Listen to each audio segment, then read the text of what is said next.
Good afternoon. Thank you for joining. My name is Michelle Savage. I am with XBRL US, and you are here for our webinar on digitizing environmental social governance disclosures. We're very happy to have with us today some terrific speakers. We have Rohit Bansal. He is the XBRL subject matter expert at Iris Carbon. We have Madhu Matthew, Director of Technology and Head of Data Science and Digital Solutions at the IFRS Foundation. We have Anand Padmanabhan, President of Iris Business Services, and myself, I'm the Vice President of Communications at XBRL US.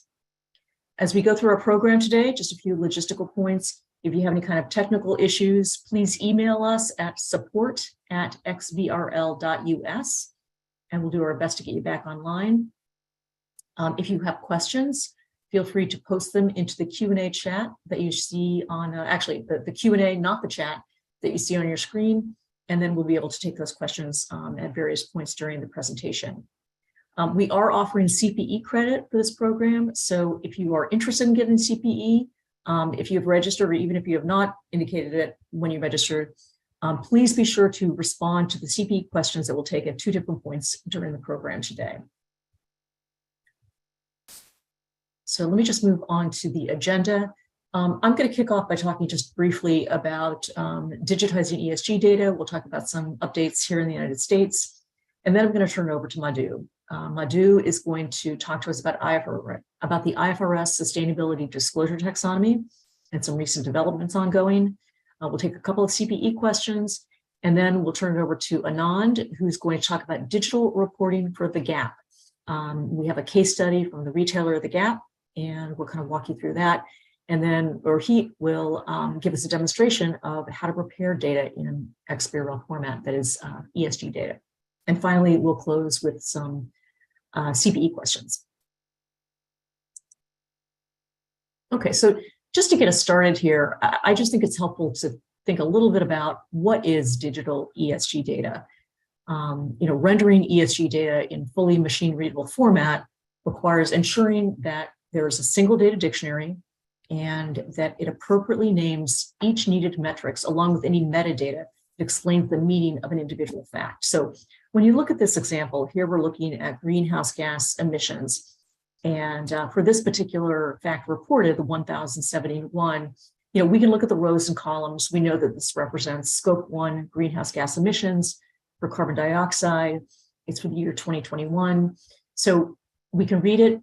Obviously, we understand it, but if that fact is delivered on its own to a computer, it's difficult to understand unless specific metadata is associated with it. Data explaining that this represents scope 1 GHG emissions, that it is for carbon dioxide, that it's in thousands of metric tons, and that it's for a specific reporting entity for a specific time period. So that's what XBRL is really designed to do, to kind of take that fact and embed information around it so that when it's received from one computer to another computer, it's fully machine readable and completely unambiguous. The XBRL standard is being proposed right now to digitize ESG data. Because it's open, it's non-proprietary. That means that there are no licensing fees associated with using the XBRL standard.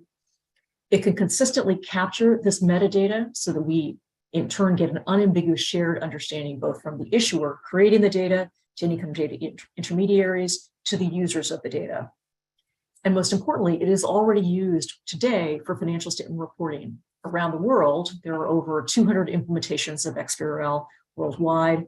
And here in the United States, it's used for reporting by public companies, by investment management companies, distributing their data directly to the Securities and Exchange Commission, by banks reporting to the FDIC, and by public utilities reporting to the Federal Energy Regulatory Commission.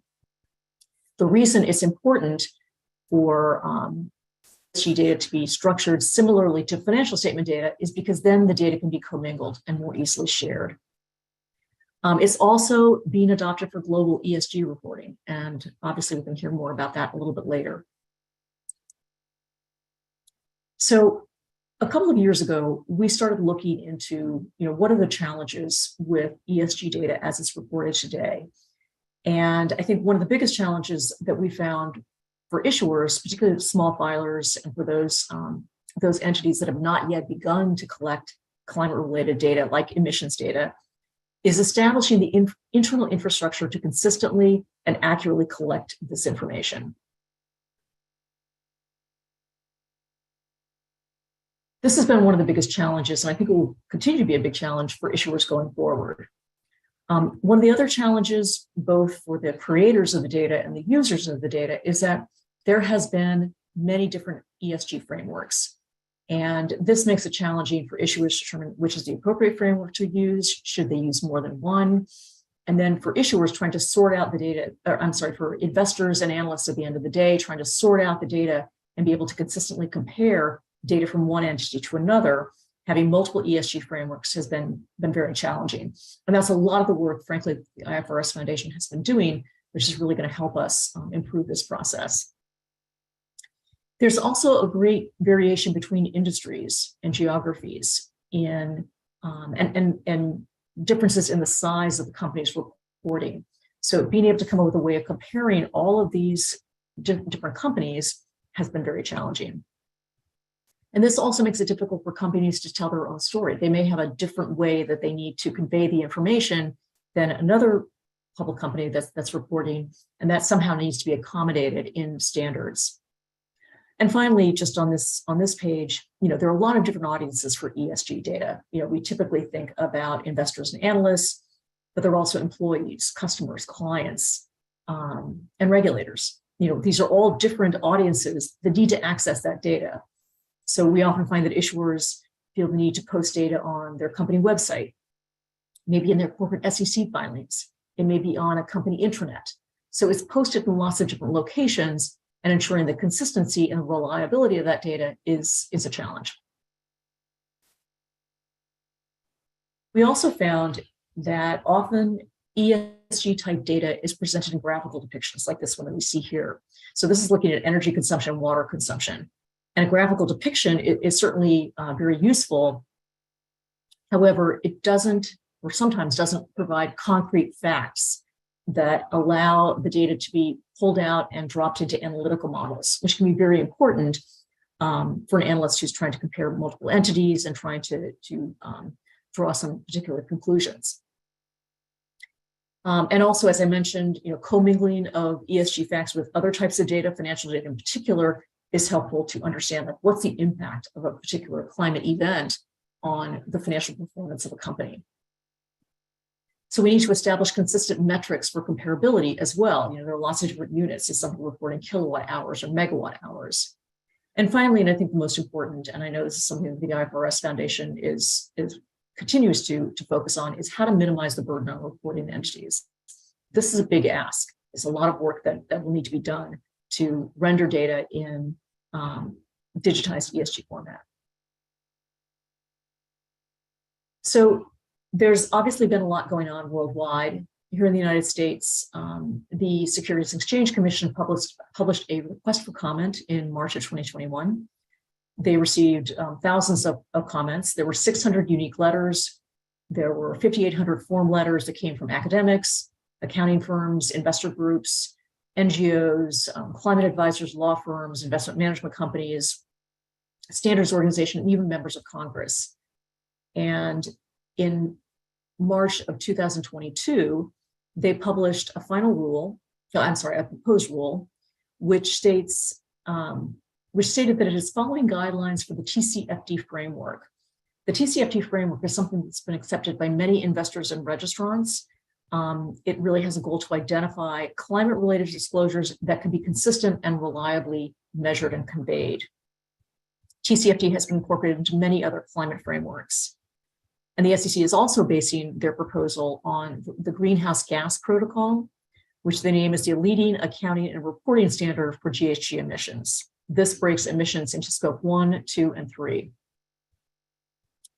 And in their proposal, they stated that they're going to require registrants to disclose information about climate-related risks that are reasonably expected to have a material impact on business or financial statements, and also GHG metrics. And they've asked for an attestation for accelerated filers and large accelerated filers regarding certain proposed GHG emissions metrics. They also will be requiring or proposing that they're requiring climate-related financial statement metrics, which would consist of disaggregated climate-related impacts on existing financial statement line items. And this would be subject to an independent registered public company accounting firm audit. The proposed rules would also be required to be reported electronically in narrative and quantitative climate-related disclosures using inline XBRL. The timing for the phase-in in the proposal states that it would be for large accelerated filers first, followed by accelerated and non-accelerated filers, and then small reporting companies. And will be based on the effective date of the final rule, which of course we do not know at this point. Registrants subject to scope 3 emissions would have these disclosure requirements delayed by 1 year. Now, the final rule has not yet been published. It was expected to come out last year, but based on the SEC's regulatory agenda list, it looks like it may be coming out sometime this spring. They kind of clump their rule proposals around April and around October. And so it's stated that it may come out in April of 2023. So we have yet to see, but it'll be very interesting when it comes out. So with that, I'm going to turn it over to Madhu, who's going to tell us a little bit more about what IFRS has been up to. Thank you, Michelle. Happy to be here today. Thank you for inviting me. And thank you for everybody participating in the call today. So before I get into the recent developments on the IFRS side, I thought I'll start off with a little bit about how IFRS Foundation is structured and how we are going about standard setting, because that'll be very helpful in understanding how we operate. So you can think about IFRS Foundation as an overall governing entity. And then within the IFRS Foundation, we have the International Accounting Standards Board, the IASB, which has been in place for several years now, and they come up with the financial accounting standards. And then we have the newly formed International Sustainability Standards Board, the ISSB, with the mandate to create sustainability standards. So this is the newly formed board. Both these boards are operating independently in creating these standards, but they are also cooperating amongst themselves to make sure the way we approach standard setting takes into account the financial and sustainability side of things in a integrative way. And I'll talk more about that shortly. But overall, this is the kind of structure, and the foundation trustees have the oversight of standard setting, and they set the governance, the strategy piece of it. So I just wanted to kind of level set in how we operate, because this will be important in some of the next slides as we talk about how we are putting the standards forward. So if you go to the next slide, Michelle talked about the challenges with ESG, right? There's several different frameworks in place today, and that becomes difficult for companies reporting, because then they have to pick and choose, or they have to decide to report on all of them. So with the formation of ISSB, what we have tried to do is try and consolidate the market of standard setting, so that it becomes much more easier and clearer for the market. So we have brought in the TCFD recommendations, we have brought in SASB standards, we have brought in integrated reporting framework, and as part of this consolidation, we've also brought in CDSB as an organization into the foundation. So the ISSB, instead of starting from scratch, has the benefit of using existing market standards that are being adopted and are familiar to the market. So that kind of helped us put together the first two exposure drafts. The first one is called S1, which is General Requirement Standards. And then the other one is called S2, which is focused on climate. So both of these are in the exposure draft format, which was released for public comment. And hopefully shortly here this year, we will have that publicly available as a formal release. So just to kind of reiterate the fact that ISSB is not starting from scratch, it's already leveraging what's been adopted in the market going forward. So as you can see, as we travel from left to right on the slide, you can see that sense of consolidation happening.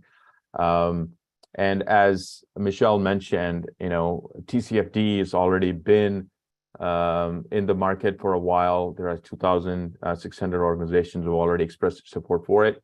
When it comes to SASB, we have 1,700 businesses already disclosing on it. So it's a good start utilizing what is already available in the market. And the other thing I want to quickly mention is when it comes to integrated reporting, as I mentioned, that is also now part of the ISSB. The plan is to meaningfully bring together financial reporting and sustainability reporting together.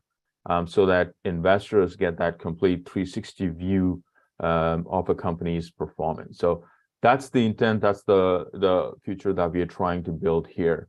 And we are very fortunate to have institutional investors like BlackRock completely supporting this effort.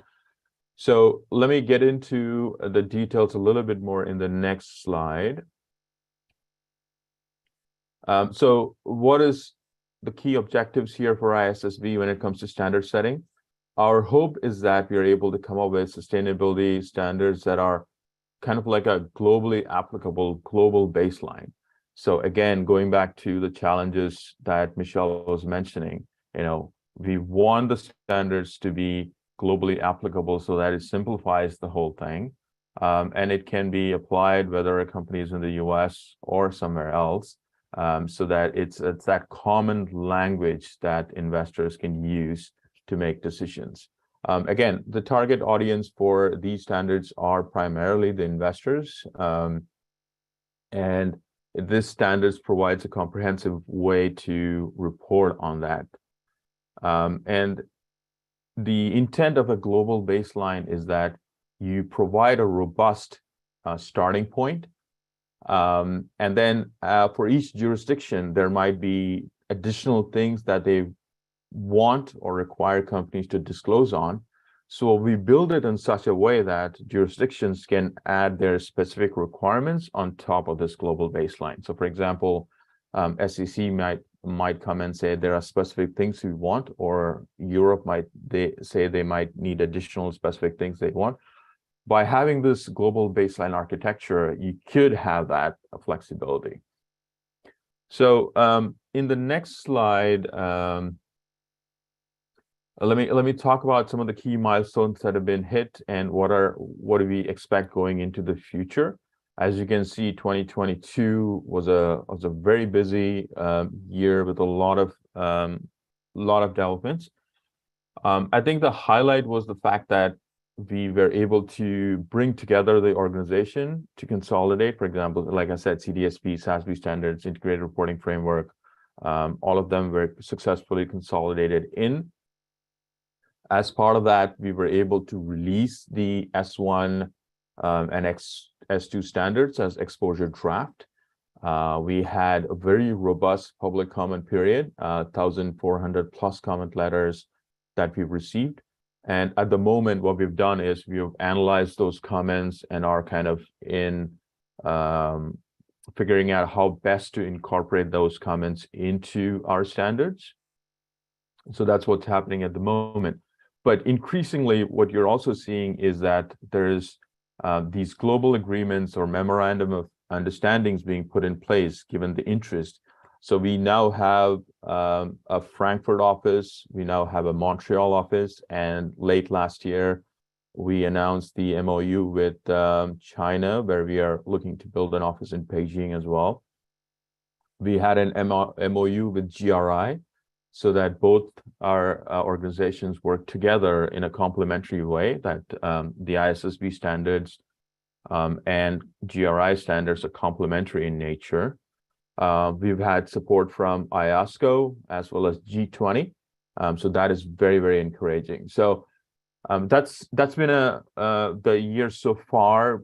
Going forward into 2023, what I would like to mention is that we are actively working on releasing S1 and S2. Hope to have that in Q2 most likely. We have not published an exact date yet, but hope to do so pretty soon. So sometime in Q2 is we're hoping to have that ready for public consumption. Along with that, we hope to have agenda consultation to understand what the market needs in terms of priority projects that we need to focus on. So that is also being planned for 2023. So a robust 2023 to look forward to. One quick thing I want to mention is the jurisdictional working group that we've been able to form. And this is essential from a cooperation and an interoperability perspective. This jurisdictional working group has SEC, the European Union, FRC in the UK, FSA in Japan, and Ministry of Finance in China. So having these working groups and active conversations make sure that we are kind of working all together towards this global baseline. So in the next slide,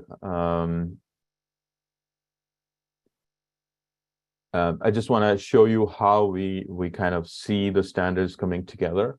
So on the financial accounting side, we have the accounting standard, and then with the new sustainability standards, we'll have the sustainable disclosures, all coming together using that integrated reporting framework so that it serves the needs of the investors and the capital market. In the next slide, I kind of want to show you how the idea of global baseline works. Like I said, the baseline acts as a comprehensive foundation, a kind of a common language to deliver comparable and decision useful disclosures. Again, one of the challenges that Michelle talked about is this disparate set of requirements, right? But having this common language helps comparisons much more easier, and that makes decisions much more possible. And then, like I said before, if there are jurisdictions that need additional reporting or needs from a jurisdiction perspective, they can have this building block approach where they take the global baseline and add on top of it. If you go to the next slide, this is another way of looking at it as to how we see the global baseline working. So financial statements, we have the sustainability related disclosures. Again, the way we have set up the ISSB standards is that it can be reported together with financials or independently. So it gives you the flexibility in terms of implementation. So it's not tied to gaps. Participants in the US can continue using financial accounting the way they're doing today, but also report on sustainability disclosures using the ISSB standards. And then for multi-stakeholder focused reporting using GRI, you can continue using that as well. But the dark blue and the light blue boxes here are the investor focused side of things, like I mentioned before. So moving on to the next slide, I just want to quickly provide you a little bit more details about the two exposure drafts that are out today. S1 is general sustainability related disclosures. Basically, we're asking for material information about sustainability related risk and opportunities. And then the emphasis here is to provide consistency and connection between financial statement and sustainability disclosures. We don't specify a particular location for disclosures, but allows for different jurisdictions to come in and say how they would like to see the reporting happen. So again, just to summarize, S1 is about general sustainability related risk and opportunities where companies can talk about environmental, social, and governance issues. And in the next slide, the S2, which is very much focused on climate related disclosures. Here we are talking about material information about climate related risk and opportunities. It incorporates a TCFD recommendation. The architecture of both S1 and S2 when it comes to information follows the TCFD pillars, right? The strategy, governance, risk management, metrics, and targets kind of pillars. So that's the architecture that we have consistently adopted across the board. And you'll see that when we get into taxonomy, we'll also have replicated that same structure there. So again, very climate focused is S2. It has TCFD recommendations along with SASB standards, and to make it very industry based as well. So, this addresses physical risk, transition risk, climate related opportunities, and so on and so forth. And one thing also want to quickly mention, because Michelle mentioned the fact that US SEC is looking at greenhouse gas emissions as laid out by the greenhouse gas protocol. So we've also incorporated that same protocols. So when S2 is asking for greenhouse gas emissions, it clearly says, use the existing Scope 1, Scope 2, Scope 3 emissions protocol and that framework for disclosure. So again, there's a lot of synergy in how we're setting this up. So if you go to the next slide, so let me talk about the taxonomy now. So as I mentioned, S1 and S2 are the two key exposure drafts out today. And the taxonomy that we built is also in the kind of a staff draft, exposure draft mode. Again, a lot of good feedback that we've received from the market about it. But fundamentally, what I want to say is the structure mirrors exactly what you see in S1 and S2. So at the top, you'll see the general requirements section, which is the S1 side of things, and then climate-related disclosure section, that is exactly what S2 is asking for. Again, within those two sections, you will see the TCFD pillars clearly reflected, right? Strategy, risk management, governance. So that same theme gets repeated. So the intent is that if anybody's reading an S1 and S2, and then they're looking at the taxonomy, there's a direct connection and people are able to quickly understand how information is organized. So those two high-level sections that I've shown here, and at the bottom, you'll see the industry-specific metrics that if you're familiar with SASB standards and the SASB taxonomy, it's that same structure that we have replicated here as well. So for each industry, you'll have industry metrics and section, and if you expand that, you will see the disclosure topics and metrics associated for that industry. So in the next slide, I have kind of expanded this a little bit to give you a sense of what's included in each of these sections. So for example, in the S1 general requirement side of things, what I've done is expanded the strategy, and within strategy, you're talking about significant sustainable risk and opportunities. So you kind of break it down into individual sustainability risks and opportunities at the text level. So that's what this screenshot is showing you. Similarly, on the S2 climate-related side, if I expand that section, you'll see similarly same structure. In this example, I've expanded the metrics and targets section, and there are certain cross-industry metrics being asked for in the standard, and this is how the taxonomy addresses that. So there's disclosures about amount and percentage of assets or business activities vulnerable to transition risk, so on and so forth. So this is a quick kind of overview of how the taxonomy is structured.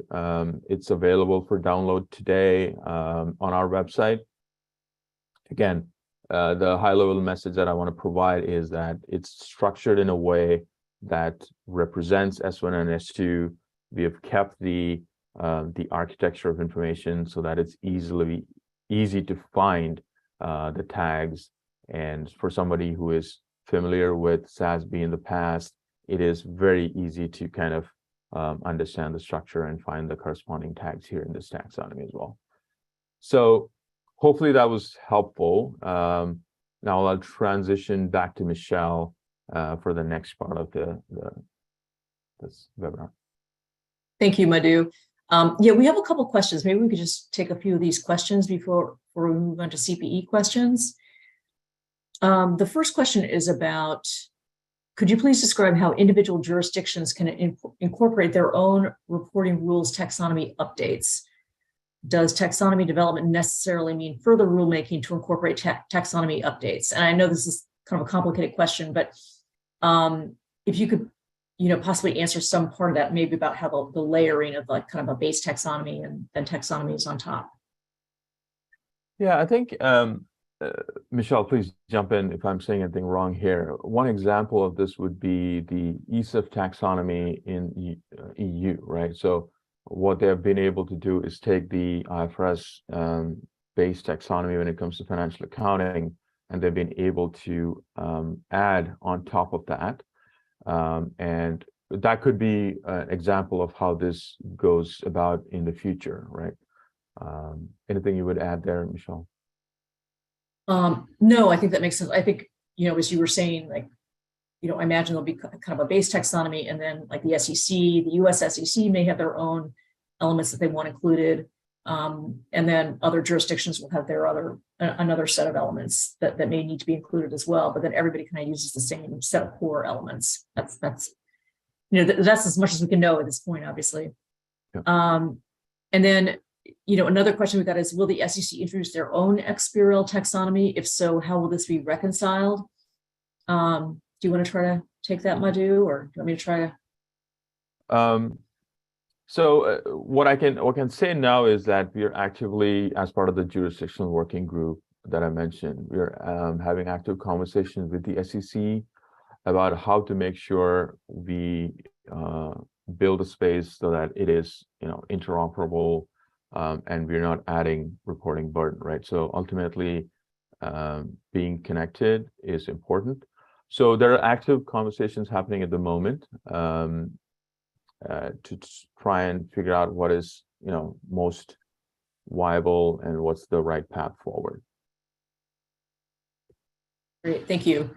Okay, we have a few more questions, but I think I want to keep moving ahead so that we have plenty of time for the rest of the program. So thank you, Madhu. I'm going to move on, and we're going to take a couple of CPE questions here. We'll do this quickly. All right, so here is our first poll question, which hopefully you should be able to see this on the screen. The SEC final rule on enhancement and standardization of climate-related disclosures for investors is expected to be published spring 2023, or is expected to be published in fall 2023, or was published in fall 2022. Which of those answers do you think is correct? And again, if you want to get CPE credit, please be sure to respond to one of these, to all of the poll questions. Okay, we'll just give it another 20 seconds here.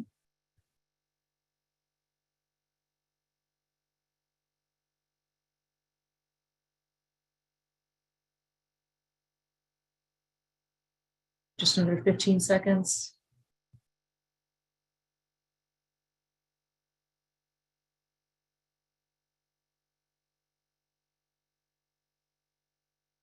I'm going to close the poll down, and the correct answer is spring of 2023. Go on to the next poll question. Okay, IFRS S2 that Madhu explained addresses which of the following? It asks for disclosure of material information about sustainability-related risks and opportunities. It disclosure of material information about climate-related risks and opportunities, or points to other standards and frameworks in absence of a specific IFRS standard. Which of those is the most appropriate answer?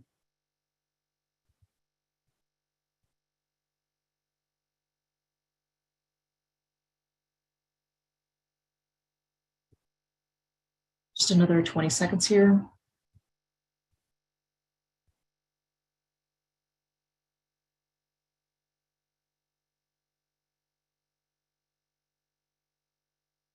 Right, and we're going to close the poll down right now. And the correct answer is disclosure of material information about climate related. Madhu, you can tell me if I'm wrong on that. Hopefully that's correct. Okay, so with that, I'm going to turn it over to Anand Padmanabhan from Irish Business Services. who's going to talk to us about a case study. Thank you, Michelle. Thank you very much for this opportunity to speak about this interesting case study that we did with Gap Incorporated. The key reason why Gap was interested in digitizing their sustainability report was the interest that they had from multiple stakeholders who were looking at their sustainability report and wanted data in different formats. So they realized that putting it up in PDF was not going to serve the stakeholders in the long run, and they needed a viable digital solution so that data could be translated with ease and could retain all the validations which are there, which has been done prior to building the report. So one of the key reasons was the accessibility to the stakeholders. The second thing was information comparability. Now, both internal as well as external as to how to benchmark yourselves, or how they would see that the company's strategies related to climate, etc., how it was improving over time, and what needs to be done to tweak those strategies and policies. So internal comparability was essential, as well as making it available for comparison and benchmarking against peers in the market. Different stakeholders, investors, consumers, data aggregators, rating agencies, so on and so forth, were asking data in different formats. And as I mentioned, it was becoming a challenging task to address all those requirements. With SASB coming up with the taxonomy, it was natural that Gap decided to opt and use the SASB taxonomy as an initial effort to figure out what it takes to tag a document, what are the challenges in building an IXBRL document going forward. Given that the US SEC was already talking about a mandate, what are the processes they need to follow internally to digitize the document was one of the key reasons as to why Gap was interested in putting together a pilot way before a mandate was brought into force. So it's not only for reporting into the US SEC, it is, of course, wherever they have reporting requirements in various jurisdictions, they would have to provide sustainability reports as required in those jurisdictions. And in most cases, mandates were being announced across several jurisdictions that sustainability report will be collected in XBRL format. Hence, it was essential for Gap to look at a pilot to see what they need to do internally to ensure that their sustainability report meets the specific digitization standards. So the solution was XBRL, since there was an available taxonomy. So we could move on to the next slide, Michelle. So what is XBRL? This is for the audience. I know a lot of your XBRL US members, but you're familiar with the standard. But we would take you through, a brief about what is XBRL and what value it brings. So what is XBRL? XBRL, I think, Michelle, you need to, yeah, thank you. So XBRL means Extensible Business Reporting Language, and it is a standard which has been developed by and managed and maintained by XBRL International, a consortium of over 700 odd members who work together to maintain this standard, and it is published and made available to the public at no cost. This standard is now being used, widely used across, across various countries. Initially, it was meant for financial reporting, and but it has evolved, and now it is being used for non-financial reporting, such as sustainability reports. And this is becoming popular, and it is being adopted by 100 regulators in over 60 countries. And as we speak, more and more regulators are looking to adopt XBRL, moving to the complete digitized world. Michelle, to the next slide, please. So what does this mean? So it primarily means a process by which you move a PDF document, which is with data locked into, in the document itself, into a digitized format, which will allow companies to consume and machine readable in a machine readable format, thus making consumption a lot easier and comparable. We can move on to the next slide, Michelle. So traditional, So basically, yes, traditional PDF information locked in PDF format, and we will release that entire data, rich data available in the document in a machine readable and consumable format. We could move to the next slides, Michelle. So what are the benefits which we would get from it? One, validated improved ESG disclosure reporting, easy access and highly searchable data, which makes comparability a lot easier, facilitates easy processing and evaluation of ESG data for various stakeholders, especially the requests which were coming into GAP was from multiple stakeholders asking for different formats. Some were asking in Excel, some were asking in XML, so on and so forth, in databases, etc. And hence, it was essential that you had a format which would translate easily.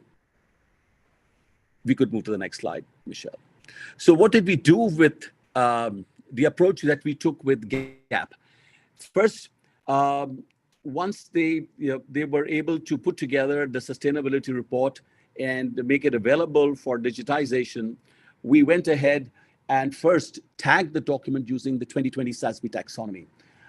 GAP reviewed the tagging, and they realized one important requirement, that their sustainability report was not fully aligned to the SASB taxonomy, which means that though they are building sustainability reports, they have to align to the taxonomy as well. And so they went back and figured out what changes they need to do to their internal reporting process to ensure that it meets a taxonomy requirement. So SEC, when they come up with a mandate and probably with the taxonomy, companies would have to align their reports to meet so that they are able to tag it against the SEC taxonomy for sustainability reporting. So after that entire process, they figured out, then the final review was done, and the 2020 SASB index report was issued in IXBRL.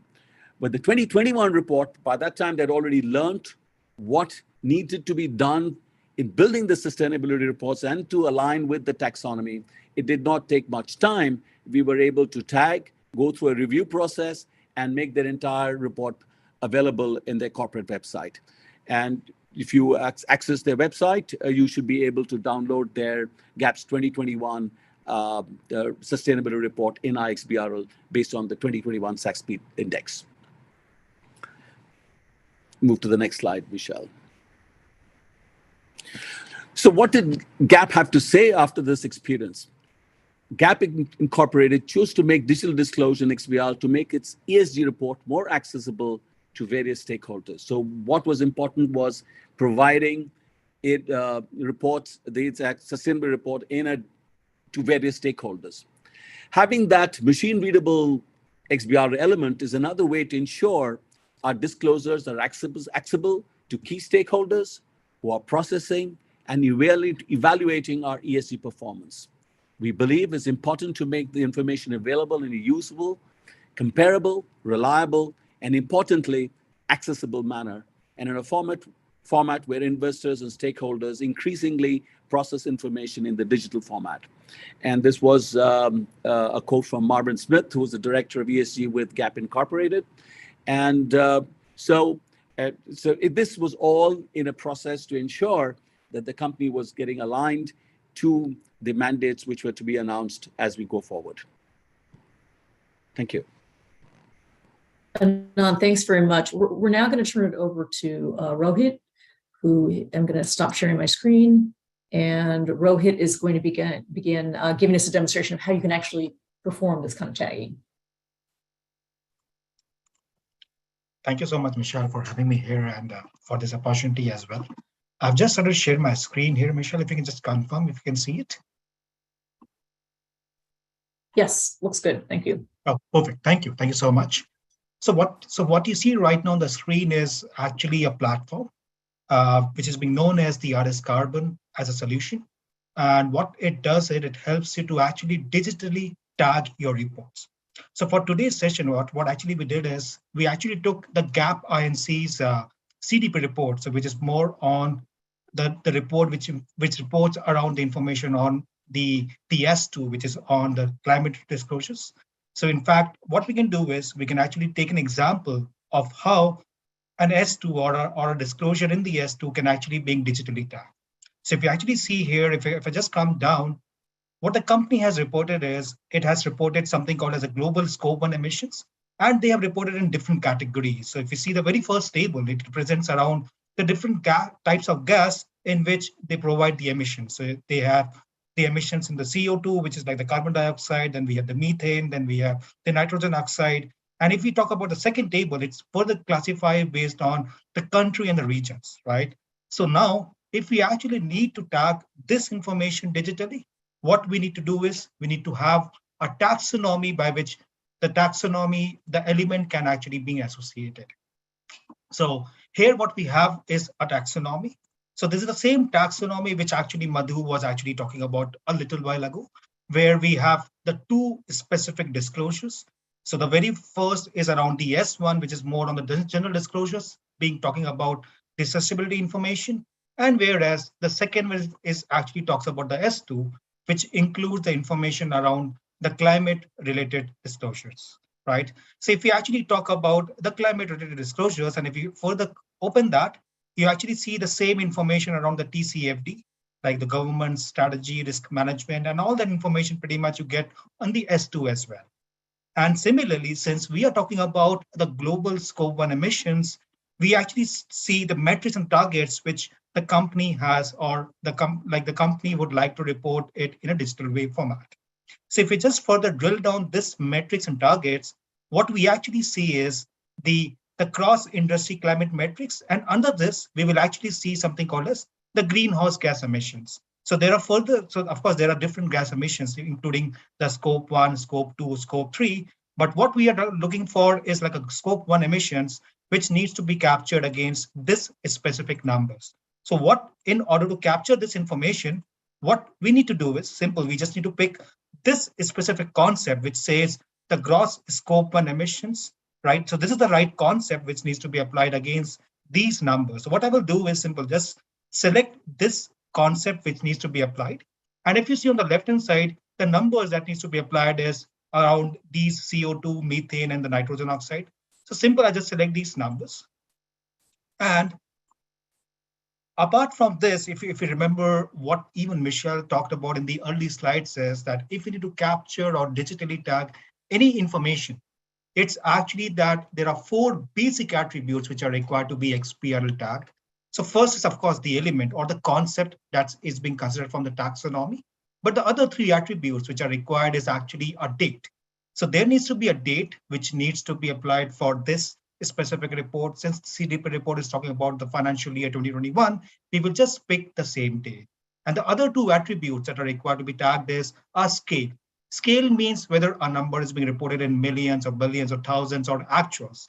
Since this is more of a scope 1 emission, it's pretty much reported as an actuals. And even if we talk about the unit, so unit basically means that what this number represents. This number represents is in a metric terms of CO2, which means I need to select a unit of TCO2.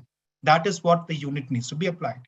Once these 4 basic attributes are being assigned, I can just simply click on tag. The moment I do that, it means that this specific element pretty much designed or picked from the taxonomy is now being tagged on these specific numbers. And now it becomes machine as well as human readable. That can simply help you to understand that what this concept or this number is all about. But however, if you actually see, still there is some information which is still missing.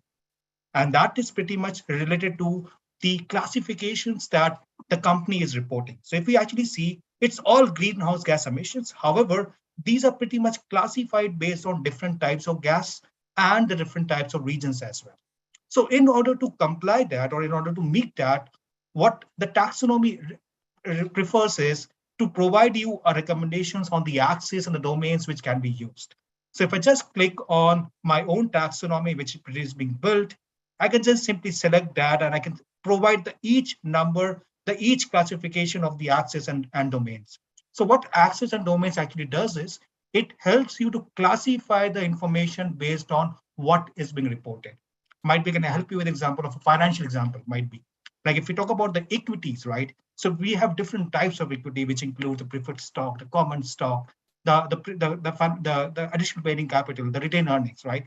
Similarly, even in this part of the report, we have different classifications of the gas emissions. And based on that, we will classify each number on each specific dimension. Simple, I'll just select these three numbers, select these three different categories of the dimensions, and just simply click on tag, which means that now these numbers are pretty much classified based on each category. Even if I need to refer what exactly these numbers are, I can simply click on that and I can see that this is actually a globe, the scope and emission, which pretty much has been reported in TCO2, which is like the metric tons of CO2. It reports in actuals and it has a date which has been specified. And apart from this, if you actually see, this pretty much clearly clarifies that this is actually a carbon dioxide gas emission. Similarly, it can be referred to the methane and the nitrogen oxide as well, right? So once this is being done, this is how actually a number can digitally be tagged. However, once this entire piece is being done, what you can actually see is an interactive report. So what you see right now on the screen is actually an ESG report of the CAPS INC, which of course pretty much looks like their own PDF. However, this is very much the interactive, the intuitive, and the informative report, which can easily be accessed. So if I just come down a bit, you will actually see that there will be few informations which can actually be digitally tagged. So if you see here, empowering women and the goals, these all are pretty much being digitally tagged. Or if I actually come to the same CDP report, which I was talking about, if we actually see here, this is the same CDP report where they're talking about the different disclosures of S2 or the climate related disclosures. So in this case, even if you see, this is an interactive information. It's an interactive report. Even if let's say I want to find the same scope one emission, what I can do is simple. I can simply search for a scope. And the moment I search for a scope, it gives me the same information that how many cases this scope has been reported. Even if I click on any of these numbers, it will exactly take me to the same spot where the scope one gas emission has been reported. So this is how a number which is digitally tagged helps you to understand that what information has been reported, right? So by this, I just switch it back over to Michelle, and thank you so much for this one. Great, thank you, Rohit. I'm gonna video on again here. Yeah, thank you very much. Michelle, you need to share your last slide of the PPT. Mm-hmm. Okay.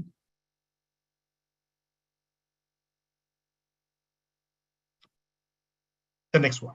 Yeah, thank you. The previous one. No, I'm going to do C. Oh, I'm sorry. You have another. Yes, I think there was just one slide which we're talking about. Mm-hmm. So I think in terms of like the situational limitations that I want to talk about in terms of digitally tagging the report is in terms of how the reports are being taken care. So of course, I think the biggest limitations what I felt is that right now the companies are providing that information that could be like an S1 or S2 in different reports. So even if we take an example of a GAP, so GAP actually provides their S1 or the climate, or in fact, the general disclosures more on the ESG report, whereas for the climate-related disclosures, they report a CDP report, right? So that is something which could be a limitation. However, it's something which is a conditional limitation which can overcome by the companies in the coming time. However, I think the second point that I want to discuss is more from the software standpoint, wherein there are few informations which are like commonly being tagged for both S1s and S2. So for example, it could be some strategical decisions or some principles which are being reported by the companies, which needs to be covered either for an S1 or an S2. In that cases, how this will be configured and how this can be handled by the software providers is something which needs to be taken care of. So this is purely based on the service providers. Thank you. Thank you so much, Michelle. Thank you, Rohit. All right, we're going to move on to CPE questions, and then we do have some questions from the audience. We're going to try to take those quickly, but I want to make sure we get to our poll questions here.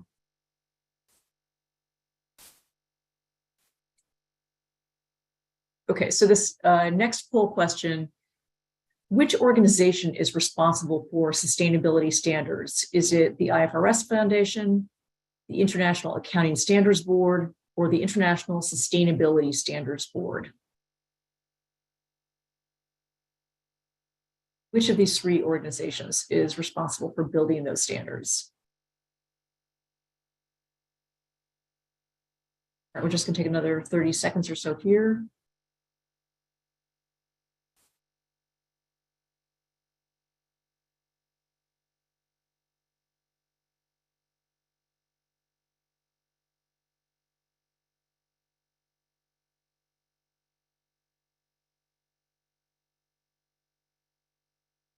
Okay, and we will be posting both the replay of the recording and the slides themselves. We've gotten that question quite a few times, so I know there's interest. Okay, we're going to be closing this poll down. And the correct answer is the ISSB, the International Sustainability Standards Board. Right. All right, let me go to our last poll question. Approximately how many businesses disclose using SASB standards? Is it 1,700, 2,600, or 5,000?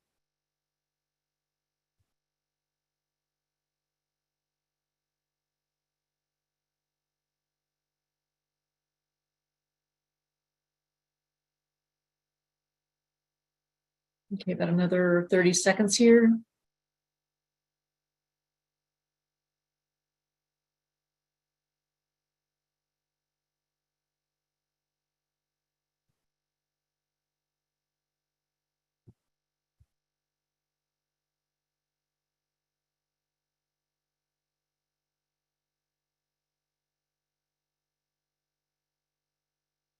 Okay, just another 10 seconds.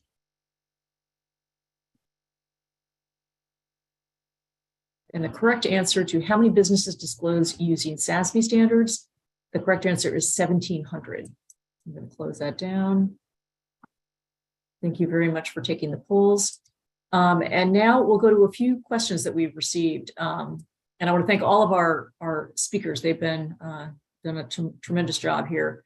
One of the questions that we've gotten, which I think is interesting, Madhu, is how many XBRL tags are included within the framework?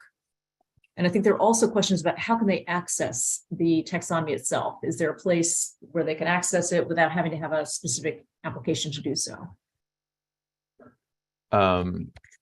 First one around the number of tags. I should have prepared for this. I don't recollect the exact number.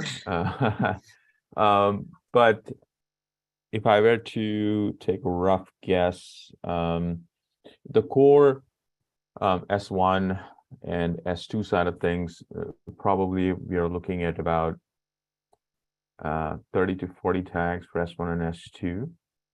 And then 30 to 40 elements? Yeah, I mean, it's a rough guess. I'm not well prepared to answer that question today, but that's not okay. Yeah. And then it comes down to the industry specific metrics. So a company doesn't require to tag across all industries. So basically you would identify which industry you belong to. And for that particular industry, most likely you might have about another 20, 25 tags at the most, depending on the industry. So that's what I would say. Even though there are 77 industries in the taxonomy, again, I want to emphasize the fact that you don't have to tag across all industries because you belong to one or two at the most industries, and then you pick those particular tags to apply. Hopefully that was a reasonably good estimation on my part, but I'm happy to follow up and provide exact answers. Regarding the second part of the question, the IFRS Sustainability Taxonomy is available for download on the IFRS website. You can download that. It comes out in a zip format. You unzip it, and then you can use a free tool like Arelle, Arelle. That's a free tool. You can download it from the Arelle website, and you should be able to view the taxonomy files. So there will be an entry point file in that zip package. You just point Arelle to that, open it up, and you'll see the tags displayed in the hierarchy. Okay, great. And then another question that came in related to Canada, and this is kind of interesting because I'm not sure what the answer is. What is happening in Canada with respect to XBRL and ESG? Right now, I don't think there's a lot going on the financial statement side for XBRL within in Canada. I don't know if there's any, if they're involved in any of your discussions, Madhu. Yeah, so right. So when we started our discussions with Canada, they were very, very interested in the sustainability side of things, very supportive of the work that ISSB is doing. And it's because of that interest that we've been able to start an office in Montreal. So the Canadian side of things are, I would say, active engagement, active conversations, very interested in digital reporting. Although I don't have any concrete things to mention at this point, but very hopeful that the Canadian market will be along with the ISSB standards, and we hope to have active engagements and adoption there. Great, and we're just going to take a couple of other questions because we're running out of time, and I know people have to end. And what we'll do is, for those questions we aren't able to answer today, we will follow up with those individuals. But just one last question: are there other company examples of digitized ESG reports? The ones that people are familiar with are the Gap, Etsy, and Moody's, and those latter two are posted on our website. Are there other examples, Madhu, that you can point people to? Those are the ones that are publicly available, Michelle.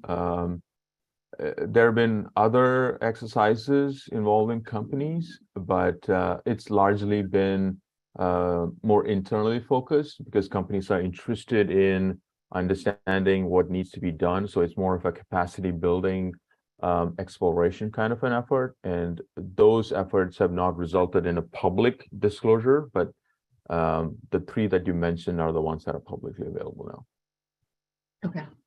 All right. And hopefully we'll be preparing more and more as we go forward into 2023. I want to thank everybody for all of our great speakers, Rohit, Anand, and Madhu, for really providing some informative content and showing how this can actually be done, which I think seemed a little bit mystical beforehand. And so I appreciate it. And great to learn that there's so much going on internationally. And I know Madhu has been traveling like crazy, keeping everything rolling. So, and thank you everybody for joining us today. We will have more topics, more webinars on this topic, and we will respond to those people who sent questions in who we didn't have a chance to get to. Thank you very much, and see you all on our next webinar. Thank you.